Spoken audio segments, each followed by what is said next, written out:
Okay, good morning student. तो last lecture sex determination हमने study किया। आज हम एक छोटा सा टॉपिक है एनसीईआरटी में म्यूटेशन। तो आज अपन म्यूटेशन के बारे में डिस्कस करेंगे, राइट। बड़ा इजी टॉपिक है। तो बच्चों समझिए कि म्यूटेशन क्या है। म्यूटेशन का बेसिक मीनिंग है सडन, सडन मतलब अचानक, sudden inheritable change in an organism is called mutation. मतलब बच्चों कि सडन चेंज होना कैरेक्टर्स के अंदर, अनप्रिडिक्टेबल चेंज होना कैरेक्टर्स के अंदर, इस तरह के चेंजेस को अपन म्यूटेशन कहते हैं। Is that clear? म्यूटेशन जो थ्योरी दिया था या म्यूटेशन जो एक्सप्लेन किया था वो ह्यूगो डी व्रीज ने किया था, और इन्होंने अपनी स्टडी की थी ओइनोथोरा लेमार्कियाना प्लांट्स के अंदर, जिसको इवनिंग प्राइमरोज प्लांट भी बोलते हैं। तो ये बड़ा ही इम्पॉर्टेंट चीज़ है, आपको ये समझना है कि mutation word, mutation theory provided by de Vries and study on Oenothera lamarckiana plant also called evening primrose plant. Is that clear? दूसरी बात कि म्यूटेशन का बेसिक वर्ड, आपको बेसिक मीनिंग पता होना चाहिए। म्यूटेशन का बेसिक मीनिंग है सडन चेंज होना कैरेक्टर के अंदर। अब ये क्वेश्चन अराइज होता है कि भाई ये सडन चेंज कैसे होता है, राइट। तो देखो बच्चों कि alteration of DNA sequence, alteration का मतलब होता है चेंज, यानी डीएनए के सीक्वेंस में चेंज हो जाए तो भी कैरेक्टर बदल सकते हैं, या डीएनए का ही पार्ट जीन है या जीन सीक्वेंस से ही डीएनए बनता है, तो आप ये भी कह सकते हो कि चेंज इन जीन स्ट्रक्चर या सीक्वेंस। तो डीएनए के सीक्वेंस में या जीन के सीक्वेंस में चेंज होने से भी कैरेक्टर चेंज हो जाते हैं। ओके, डीएनए कंपोज किसको करता है? क्रोमोजोम को। तो फिर हम ये भी कह सकते हैं कि चेंज या अल्ट्रेशन इन क्रोमोजोम। अल्टीमेट बेटा मुद्दे की बात यह है कि डीएनए में या जीन में या क्रोमोजोम में चेंज होने की वजह से कैरेक्टर्स में चेंज आता है या ऑर्गेनिज्म के अंदर चेंज आता है। क्रोमोजोम के अंदर चेंज होने को क्रोमोजोमल एब्रीशंस भी कहते हैं। ये एक टर्म है, आप ध्यान रखिएगा। तो ज़्यादातर आपको ये कैंसर सेल में ऑब्जर्व होगा। तो ये एनसीईआरटी का ही लाइन है, ध्यान रखिएगा। क्रोमोजोमल एब्रीशन किस सेल में ऑब्जर्व होता है? कैंसर सेल में। या मैं आपको ये कहूँ कि ट्यूमर या कैंसर भी अपने आप में म्यूटेशन का परिणाम है ना। तो कैंसर का कारण भी क्रोमोजोमल एब्रीशन है। Is that clear? क्रोमोजोम की या तो नंबर चेंज हो सकते हैं या क्रोमोजोम की स्ट्रक्चर चेंज हो सकती है। तो क्रोमोजोम में कितने तरह का चेंज आ सकता है? या तो क्रोमोजोम के नंबर चेंज होंगे या क्रोमोजोम की स्ट्रक्चर चेंज होगी।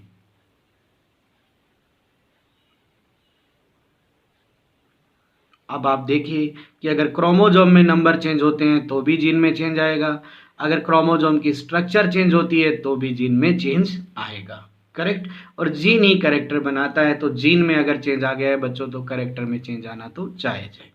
और क्रोमोजोम के नंबर चेंज या स्ट्रक्चर चेंज को ही क्रोमोजोमल एब्रीशन कहा जाता है, करेक्ट। बात समझ आ गई? तो अब तक के लेक्चर में आप क्या सीखे? अब तक के लेक्चर में आप इतना तो सीख गए हैं कि सडन कैरेक्टर में चेंज होना म्यूटेशन है। अब अगर आपसे कोई पूछे कि भाई म्यूटेशन होता क्यों है, तो म्यूटेशन क्यों होता है? म्यूटेशन का कारण है डीएनए के अंदर चेंज होना, जीन के अंदर चेंज होना या क्रोमोजोम के अंदर चेंज होना। बात क्लियर? तो जब इन सब में चेंज हो जाएगा तो इससे क्या होगा? इससे चेंज हो जाएगा जीनोटाइप, और क्या चेंज हो जाएगा? Phenotype, correct. तो इससे क्या आएगी? वेरिएशन आएगी। और आपको मैंने वेरिएशन में, पहला लेक्चर था मेरा इस चैप्टर का, उसमें मैंने बताया था कि म्यूटेशन से जो वेरिएशन आती हैं उनको साल्टेशन या डिसकॉन्टिन्यूस वेरिएशन कहा जाता है। ये जो साल्टेशन टर्म है ये बैटसन ने प्रोवाइड की थी, करेक्ट। ये ध्यान रखिएगा आप। तो साल्टेशन वेरिएशन या discontinuation variation arises due to mutation. Is that clear? तो बच्चों मैं ये मानता हूं कि आपको म्यूटेशन का बेसिक परिचय समझ में आ गया होगा, करेक्ट। अब थोड़ा म्यूटेशन के कैरेक्टर या प्रॉपर्टीज को देख लेते हैं जिन पर बेसिक क्वेश्चन कई बार आ जाता है। तो पहली प्रॉपर्टी तो वही है कि म्यूटेशन क्या होता है, sudden inheritable change in character, यानी these are the sudden changes. ये छोटे स्केल पर भी हो सकता है और ये बड़े स्केल पर भी हो सकता है, यानी कैरेक्टर में कोई चेंजेस स्मॉल लेवल का भी हो सकता है और बड़ा यानी लार्ज लेवल का चेंज भी हो सकता है। जो भी चेंज होंगे वो अनप्रिडिक्टेबल होते हैं, है ना, हमें पहले से नहीं पता कि क्या चेंज होने वाला है, यानी डायरेक्शन लेस है, हमें उनकी कोई डायरेक्शन का पता नहीं है। Is that clear? ये क्वेश्चन मेडिकल में एक बार आया भी हुआ है और ये क्वेश्चन तो बहुत इंपॉर्टेंट है, डिफरेंट एग्जामिनेशन में अलग अलग बार पूछा गया है, ध्यान से रखिएगा। Mostly mutations are harmful and recessive. Mutation character are recessive mostly and mostly are harmful. 99.9% mutation harmful होते हैं बच्चों and mostly mutant character are recessive. This is very important, ठीक है। म्यूटेशन सोमैटिक सेल में भी हो सकता है, म्यूटेशन जर्मिनल सेल या रिप्रोडक्टिव सेल में भी हो सकता है, क्योंकि म्यूटेशन का मतलब तो डीएनए या क्रोमोजोम चेंज है बच्चों, तो वो तो ऑटोजोमल क्रोमोजोम भी चेंज हो सकते हैं और वो एलोजोमल क्रोमोजोम में भी चेंज हो सकता है, correct.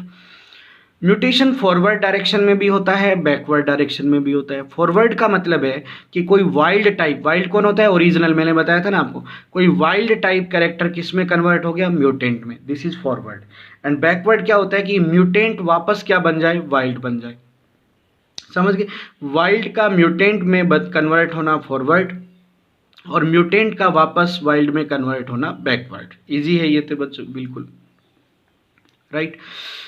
Now mutation can be spontaneous. Spontaneous का मतलब है ऑटोजेनिक, मतलब म्यूटेशन अपने आप हो सकते हैं।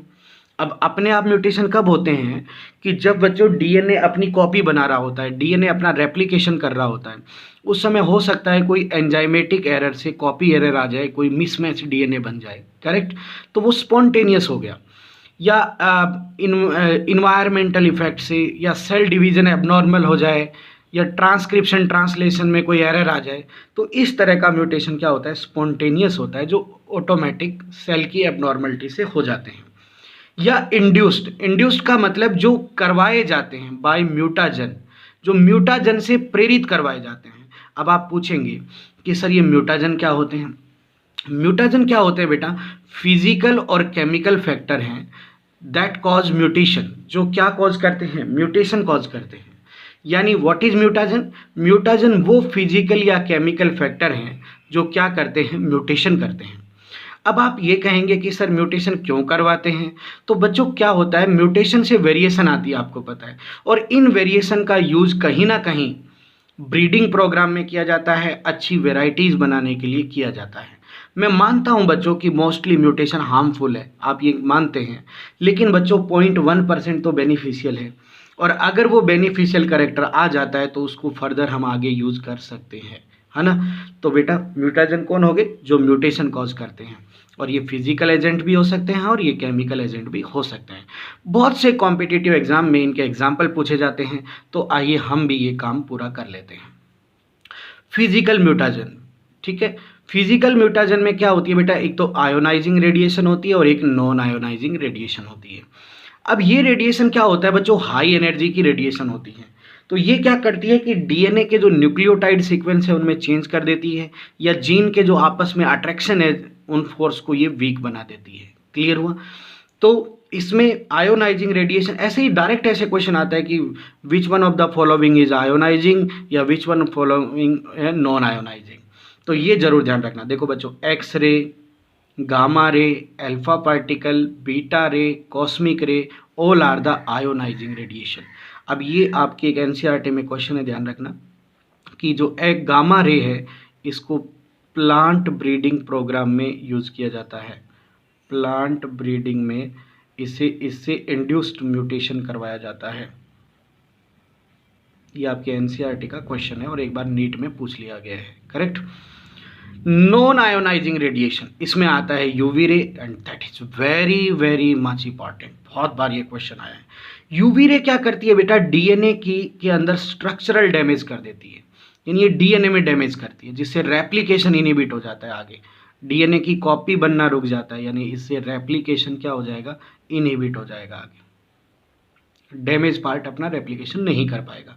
एक्चुअली ये क्या करती है, ये डीएनए में थायमिन डाइमर का फॉर्मेशन करती है। Now what is thymine dimer, अभी आपको समझाते हैं डायग्राम से। फिलहाल आप ये देखिए कि यूवी रेज कार्सिनोजन भी है। कार्सिनोजन कौन होता है, जो कैंसर कोज करता है। ठीक है, अब देखो मैं थायमिन डाइमर समझाता हूँ। देखो जैसे ये डीएनए है, इस डीएनए की ये स्ट्रक्चर है। देखो जैसे अपन बात करते हैं, ये एडेनिन नाइट्रोजन बेस होते हैं ना, ये गवानिन, ये साइटोसिन। ठीक है, तो गवानिन किससे जुड़ता है, साइटोसिन से। एडेनिन जुड़ता है थायमिन से, एडेनिन जुड़ता है थायमिन से, और साइटोसिन जुड़ता है गवानिन से। करेक्ट, ये तो आपको पता होगा। अब इनमें ये डबल बॉन्ड है, इनमें डबल बॉन्ड है, डबल बॉन्ड, इनमें ट्रिपल बॉन्ड है, इनमें ट्रिपल बॉन्ड है। अब क्या होता है कि अगर हम इस पे यूवी डालेंगे, तो यूवी डालने से रिजल्ट क्या होगा बेटा, कि यूवी डालने के बाद क्या होगा कि जो एटी बॉन्ड है वो ब्रेक हो जाता है। कौन सा बॉन्ड, एडेनिन और थायमिन का बॉन्ड ब्रेक हो जाएगा। तो फिर क्या होगा, रिजल्ट ये हो जाएगा बेटा GAAC। ये तो ऊपर वाला पार्ट रह जाएगा। नीचे वाले पार्ट में क्या होगा बेटा, देखो नीचे वाले पार्ट में कुछ इस तरह से स्ट्रक्चर बन जाएगी। C, यहाँ G रहेगा एज इट इज, इनमें बॉन्ड भी रहेंगे, लेकिन यहाँ थायमिन आपस में बॉन्ड बना लेंगे, क्योंकि एडेनिन थायमिन का बॉन्ड ब्रेक हो जाएगा। तो फिर थायमिन आपस में जुड़ गए, तो यानी ये बन गया आपका थायमिन डाइमर। और देखो डीएनए की स्ट्रक्चर में भी क्या आ गया, चेंज आ गया इस तरह से। करेक्ट, समझ आ गया एकदम अच्छे से। यानी ये एडेनिन और थायमिन बॉन्ड को ब्रेक करती है, यानी ये जो बॉन्ड है ये बॉन्ड ब्रेक होगा यहाँ पर यूवी से। करेक्ट, तो अब अच्छे से आपको समझ आ गया होगा। Now chemical mutations. Chemical mutation में क्या होता है, एक तो बेस एनालॉग्स आते हैं, जैसे 5 ब्रोमो यूरेसिल, 5 फ्लोरो यूरेसिल। तो क्या होता है, आरएनए में यूरेसिल होता है नॉर्मली, लेकिन अब उसकी जगह 5 ब्रोमो यूरेसिल अटैच हो जाए, तो ये क्या होगा, कहीं ना कहीं नाइट्रोजन सीक्वेंस में क्या हो गया, चेंज हो गया। क्लियर हुआ, यानी ये सिमिलर बेस होते हैं जो रिप्लेस हो जाते हैं ओरिजिनल नाइट्रोजन बेस के साथ। क्लियर, इसके साथ एल्केलाइटिंग एजेंट है जिनमें नाइट्रोजन मस्टर्ड है, एग्जाम्पल पूछा जाएगा। डाई एथाइल सल्फेट है, डाई मेथाइल सल्फेट है। तो ये क्या करते हैं, ये भी क्वेश्चन आने लग गया है आजकल कि एल्काइलेटिंग एजेंट क्या करते हैं। ये क्या करते हैं, एथाइलेशन या मेथाइलेशन कर देते हैं नाइट्रोजन बेस का, यानी नाइट्रोजन बेस के साथ या तो एथाइल ग्रुप जोड़ देते हैं या नाइट्रोजन बेस के साथ मेथाइल ग्रुप जोड़ देते हैं, तो कहीं ना कहीं वो नाइट्रोजन बेस चेंज हो जाता है। नाइट्रस एसिड, ये क्या करते हैं, साइटोसिन को यूरेसिल में बदल देते हैं, गवानिन को जेंथिन में बदल देते हैं, एडेनिन को हाइपोजेंथिन में बदल देते हैं। तो ये भी नाइट्रोजन बेस को दूसरे नाइट्रोजन बेस में चेंज कर देते हैं। C मतलब साइटोसिन, U मतलब यूरेसिल। एक्रीडिन्स, ये डाई हैं, ये डाइज होती है। ये क्या कर, इनके एग्जाम्पल याद करो, एक्रीफ्लेविन, प्रोफ्लेविन, एक्रीडिन ऑरेंज। ये क्या करती है, डिलीशन या एडिशन कर देती है न्यूक्लियोटाइड का, या तो न्यूक्लियोटाइड को तोड़ देती है या न्यूक्लियोटाइड को ऐड कर देती है। तो ये भी आप ध्यान रखोगे कि कौन क्या करता है। क्लियर हुआ एकदम अच्छे से, और एग्जाम्पल भी आपको 1 या 2 एग्जाम्पल ध्यान में रखने हैं। Correct, so these are the mutation and there are 2 kind of mutation, one is physical mutation and the other is chemical mutation. ठीक है, अब इसके बाद अपन थोड़े टाइप्स डिस्कस करते हैं। तो इसके अंदर आज हम पहला टाइप आज की क्लास में ले रहे हैं, जीन म्यूटेशन या पॉइंट म्यूटेशन। अब ये जीन म्यूटेशन या पॉइंट म्यूटेशन कैसे होता है, ये होता है डीएनए के सीक्वेंस में चेंज होने से या न्यूक्लियोटाइड में चेंज होने से। डीएनए किससे बनता है, न्यूक्लियोटाइड से। तो न्यूक्लियोटाइड के सीक्वेंस में अगर चेंज हो जाए तो अपन इसे जीन म्यूटेशन या पॉइंट म्यूटेशन बोलते हैं। अब ये चेंज कैसे होता है, अब अगला क्वेश्चन यही है। तो अब अपन देखते हैं कि ये चेंजेस कितने तरह का होता है। ये चेंजेस होता है, एक तो सब्सटीट्यूशन, एक होता है इन्वर्जन, और एक होता है फ्रेम शिफ्ट। करेक्ट, तो आइए अपन 1 बाय 1 देखते हैं। सबसे पहले हम बात करते हैं सब्सटीट्यूशन की। नाम से ही क्लियर है, सब्सटीट्यूशन का मतलब है रिप्लेसमेंट होना। तो replacement of one type of nitrogen base by others, यानी एक नाइट्रोजन बेस का रिप्लेसमेंट किसी दूसरे से हो जाता है। कोई डिलीट नहीं हुआ, कोई ऐड नहीं हुआ, बट क्या हुआ है, रिप्लेसमेंट हुआ है एक नाइट्रोजन बेस का किसी दूसरे नाइट्रोजन बेस से। अब आप कहेंगे सर हमें तो बिल्कुल नहीं समझ आया। बिल्कुल, मैं मानता हूँ। तो सब्सटीट्यूशन को समझने के लिए इसके 2 टाइप बना लेते हैं, एक है ट्रांजिशन और एक है transversion. Now what is transition?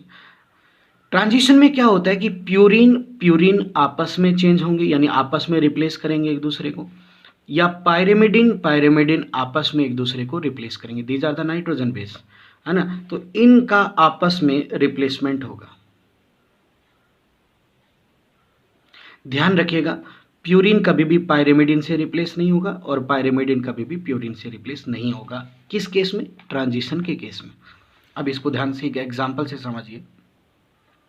जैसे कि मैं एक एग्जाम्पल बनाता हूँ डीएनए का। देखो, एडेनिन एडेनिन थाइमिन,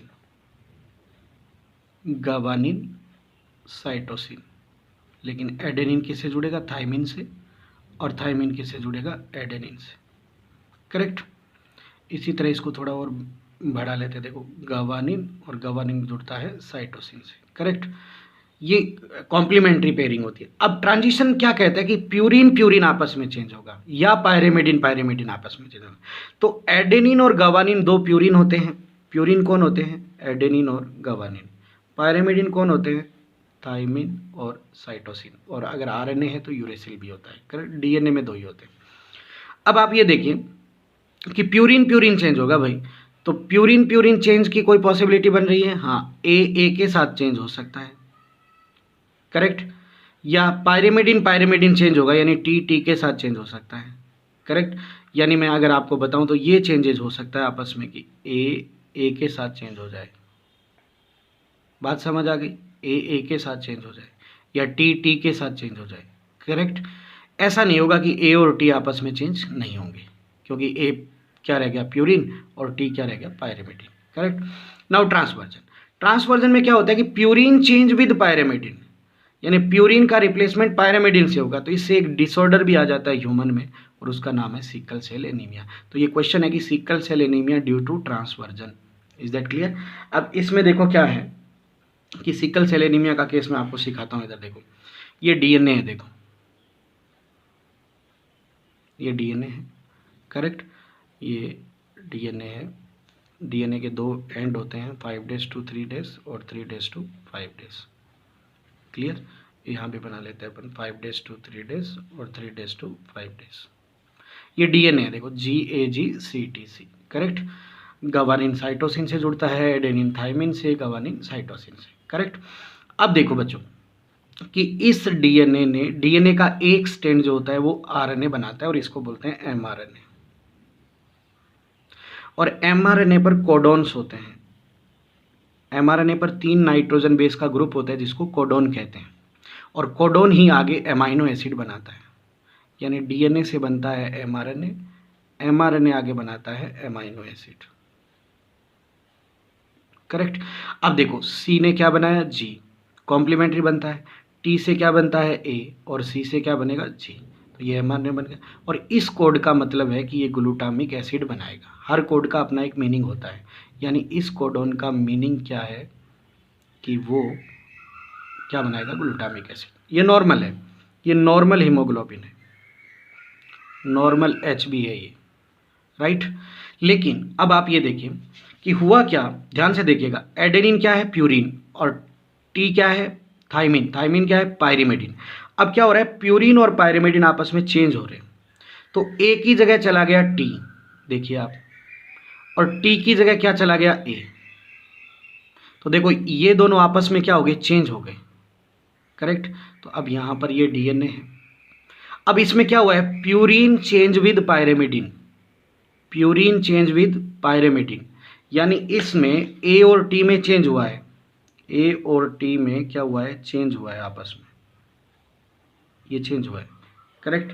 अब इस चेंज की वजह से क्या रिजल्ट निकला कि देखो, अब ये सी क्या बनाएगा? जी, लेकिन ए को टी बनाना चाहिए, लेकिन आरएनए में टी नहीं होता, यू होता है। तो ए की वजह ए ने क्या बनाया? यू, और सी ने क्या बनाया? जी। तो ये बन गया आपका एमआरएनए। और एमआरएनए पर क्या है? ये कोड। लेकिन इस कोडॉन का मीनिंग है कि ये क्या बनाएगा? वेलिन बनाएगा। यानी बनना क्या चाहिए था? ग्लूटामिक एसिड, लेकिन बन क्या गया? वेलिन, है ना। यानी ग्लूटामिक एसिड रिप्लेस हो गया किससे? वेलिन से, और इसीलिए सिकल सेल एनीमिया हो जाता है। लेकिन इस सब के पीछे कारण कौन था? इस सब के पीछे कारण क्या था? ट्रांसवर्जन था। ट्रांसवर्जन समझ आया आपको? ट्रांसवर्जन क्या था? Purine change with pyrimidine, correct. यानी हम वही एग्जांपल ले लेते हैं कि GAG और CTC ये था हमारे पास। अब हमने क्या किया? इसमें चेंज कराया। इसमें चेंज होने से रिजल्ट क्या हुआ? GTG और CAC बन गया, right. That is transversion, that is transversion. तो ये सिकल एबनॉर्मल हीमोग्लोबिन है सिकल सेल का, और ये नॉर्मल हीमोग्लोबिन है, करेक्ट। अब देखो बच्चों, तो सब्स्टिट्यूशन समझ आ गया। सब्स्टिट्यूशन का मतलब क्या था? रिप्लेसमेंट। और रिप्लेसमेंट दो रफ याद करो, सब्स्टिट्यूशन का मतलब रिप्लेसमेंट।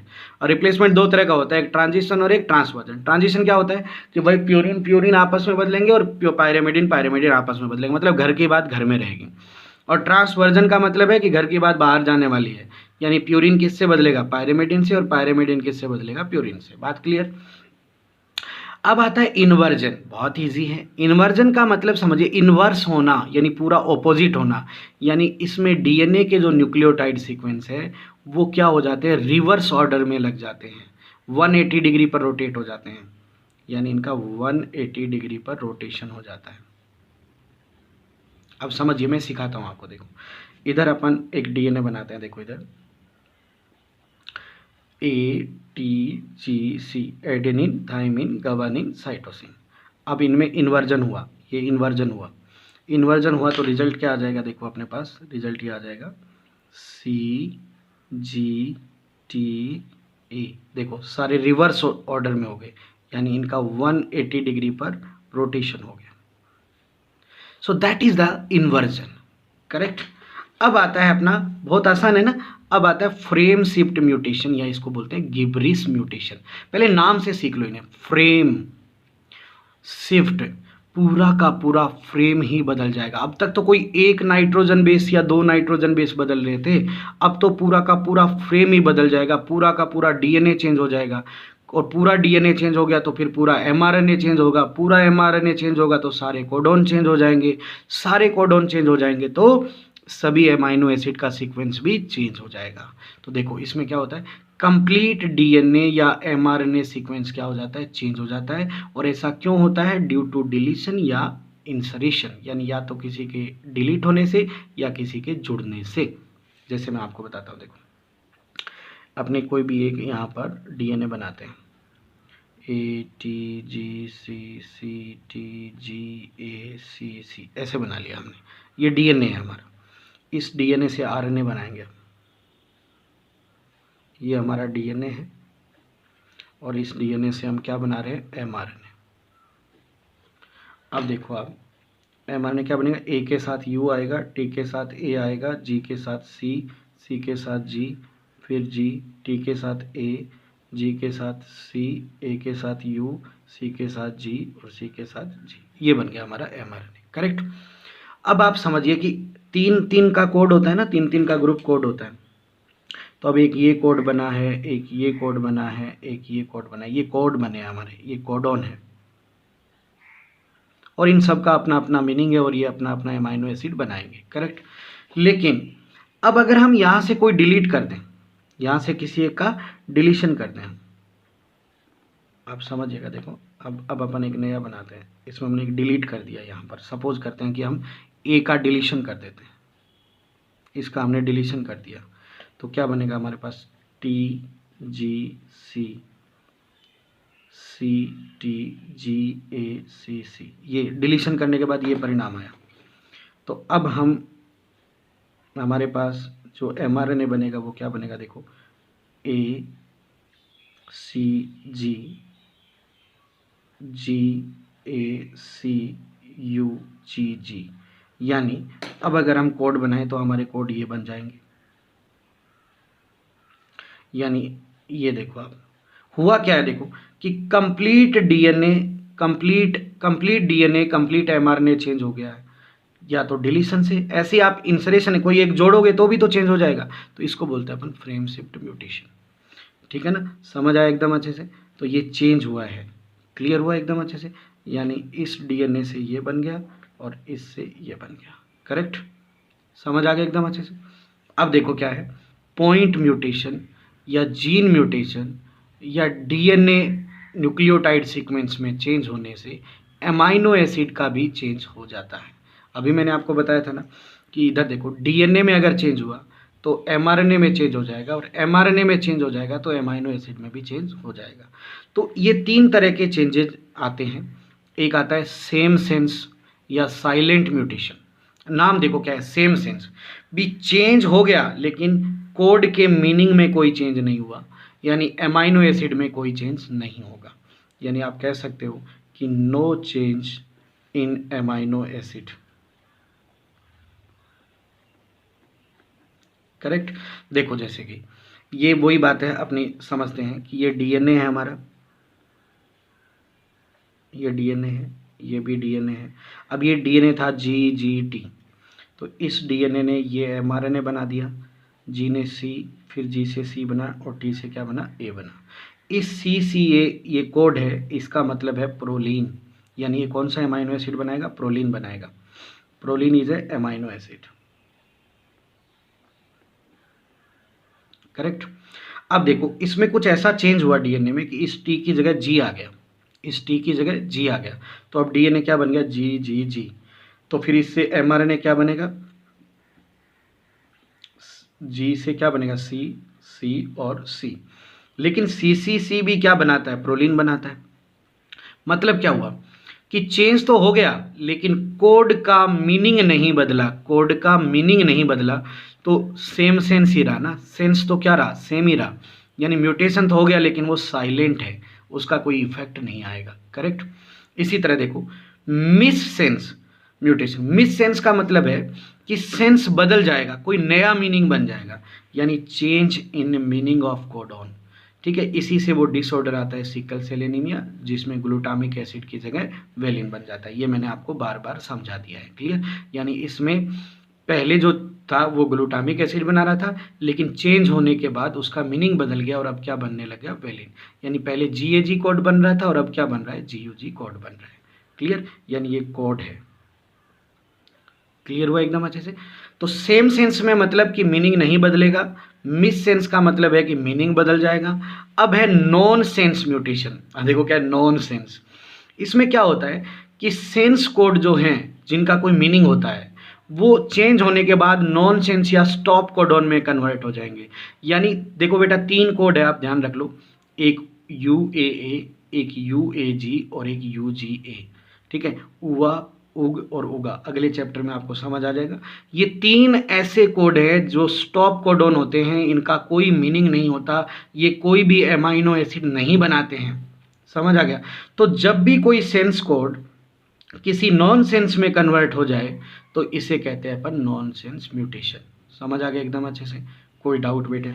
जैसे कि मान लेते हैं कि कोई सेंस कोड है AUG, ये सेंस कोड है लेकिन इसमें चेंज हो गया और ये चेंज होने के बाद ये बन जाता है UAG। करेक्ट। तो UAG क्या है, नॉन सेंस कोड है। करेक्ट। समझ आया एकदम अच्छे से। तो ये UAG क्या है, नॉन सेंस कोड है, नॉन सेंस कोड है, तो इसे अपन नॉन सेंस म्यूटेशन कहते हैं। तो देखो जरा कितना आसान है, सेम सेंस मतलब मीनिंग चेंज नहीं होगा, मिस सेंस मतलब मीनिंग चेंज हो जाएगा, और नॉन सेंस मतलब कि किसी एक कोड से नॉन सेंस कोड बन जाएगा। अब आता है फ्रेम शिफ्ट। फ्रेम शिफ्ट में अभी मैंने आपको बताया था एंटायर कोडॉन सीक्वेंस चेंज हो जाएंगे। अभी मैंने ऊपर डायग्राम में बताया था ना, सारे कोड चेंज हो जाएंगे। पहले ये कोड बन रहे थे, अब ये कोड बनेंगे, यानी एंटायर कोड चेंज हो जाएंगे ड्यू टू डिलीशन या एडिशन ऑफ न्यूक्लियोटाइड सीक्वेंस। जैसे कि मैं और बता देता हूँ आपको, फ्रेम शिफ्ट समझा देता हूँ, फ्रेम शिफ्ट को और अच्छे से समझ लो। फ्रेम शिफ्ट में क्या होता है, देखो ये डीएनए है हमारे पास, डीएनए में क्या है, देखो ATGCGCTAC। पहले तो समझ लो बेटा ध्यान से, ए हमेशा टी से जुड़ता है, जी हमेशा सी से जुड़ता है, ये डीएनए के सीक्वेंस है। और अगर आपको आरएनए के सीक्वेंस पूछे तो आरएनए में ए यू से जुड़ता है और जी सी से जुड़ता है, यानी टी नहीं होता आरएनए में, थायमिन की जगह यूरेसिल होता है। करेक्ट। ये बेसिक बात आपको आनी चाहिए। अब इधर देखो, अब इस डीएनए से आपको आरएनए बनाना है, मैसेंजर आरएनए बनाना है, तो क्या बनेगा, देखो ए के साथ क्या आएगा, यू, टी के साथ ए, जी के साथ सी, जी, सी, जी, ए, यू, जी, ये बन गया ना आपका mRNA। अब इधर देखो कि ये तो नॉर्मल है, ये तो क्या है, नॉर्मल। लेकिन अब हम क्या करते हैं, इसमें म्यूटेशन करवाते हैं, कौन सा, फ्रेम शिफ्ट। तो अब हम बताओ क्या करते हैं, डिलीशन का एग्जांपल लें या इंसरेशन का, चलो इंसरेशन का एग्जांपल लेते हैं, इंसरेशन करा रहे हैं। तो सेम चीज़ आप लिखो इधर, पहले तो क्या था ऊपर, ए टी जी था ना, फिर क्या था, सी जी सी, और फिर क्या था, टी ए सी। ठीक है, यही था आपका, है ना। और ये 3-3 का ग्रुप कोड होता है, ध्यान रखना, 3-3 का ग्रुप क्या होता है, कोड होता है। क्लियर। अब आप देखो ध्यान से कि एक कोई भी अपन इंसर्ट करते हैं, तो इंसर्ट क्या करते हैं अपन, इंसर्ट कर देते हैं अपन जी, ये जी हमने इंसरेशन कर दिया यहाँ पर, ये जोड़ दिया है हमने यहाँ पर। क्लियर। अब क्या रिजल्ट होगा देखो, अब क्या रिजल्ट होगा देखो, रिजल्ट देखना है अपने को। रिजल्ट ये हो जाएगा अपना सी, ठीक है, U A C ji C ji A you जी। अब कोड देखो क्या बन गए, अब ये कोड बन गए। तो पहले ये कोड थे, अब ये कोड है, यानी पूरे के पूरे कोड चेंज हो गए। समझ आया, इसे बोलते हैं अपन फ्रेम शिफ्ट, जो किसी के एडिशन होने से होता है या किसी के डिलीट होने से होता है। क्लियर हुआ एकदम अच्छे से। अब इनका मीनिंग अलग है और इनका मीनिंग अलग है, ठीक है ना। अब आपको अगर ये कोडोन देखने हैं तो आपके चैप्टर 6 में, ठीक है, एक टेबल बनी हुई है चैप्टर 6 में, ठीक है ना, वहाँ से आप ये कोडोन के मीनिंग देख सकते हो। मैं आपको बताता हूँ, देखो चैप्टर 6 जो आपका है, उस चैप्टर 6 में आपके एक टेबल है, जो ये वाली टेबल देखो, ये वाली, ये सारे कोडोन्स हैं, ठीक है ना। ये टोटल 64 कोडोन आपको दे रखे हैं। 64 में 61 का तो कोई मीनिंग होता है और 3 नॉनसेंस होते हैं, ठीक है ना। ये 3 नॉनसेंस ये रहे देखो, एक ये वाला, एक ये वाला और एक ये वाला, ठीक है ना। तो ये पेज नंबर 112 पर आपके जो है टेबल है, इसको आप देख सकते हो। थैंक यू वेरी मच बेटा। कल अपन पढ़ेंगे क्रोमोसोम म्यूटेशन, राइट।